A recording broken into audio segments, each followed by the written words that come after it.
Today it's known as the Shangri-La Event Center, but until recently, the large swath of land in Tokerville was Robert Litchfield's estate. Litchfield and a franchise of stay-in adolescent centers that operated from a base in southern Utah is the subject of one of the most popular programs on Netflix in the last 2 weeks, the program Cons, Cults, and Kidnapping.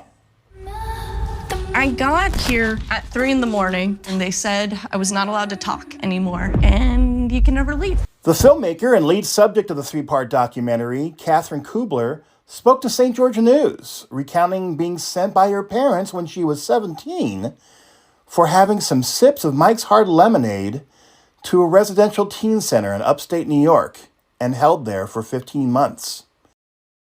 Kubler said the documentary and evidence gathered from the East Coast to centers in St. George, Hurricane, and Laverton show common elements of punitive abuse, torture, stress, humiliation, and isolation. I didn't try to separate myself from it because it very much was my story, and all the people that came along with me were my friends. And it was very personal, and for people to understand this industry, they need to understand how it affects people holistically, and not just from this outside perspective, which is how this issue has been addressed in the past. Those involved in the past and currently at the centers locally have denied wrongdoing.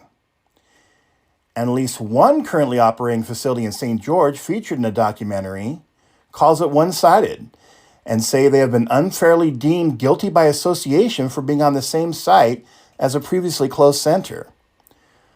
While there have been raids, arrests, and closures, there have been few convictions and most lawsuits have been settled out of court.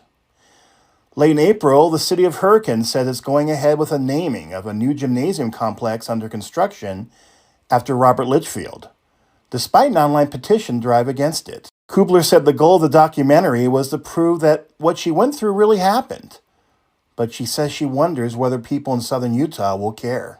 Why is that not happening in St. George and Hurricane and Laverton, where Cross Creek Manor held the start of it? I mean, are people not ashamed of this? Are they okay with this? For more details on the St. George News investigation, read the story. This is Chris Reed reporting for St. George News, your #1 source for local news.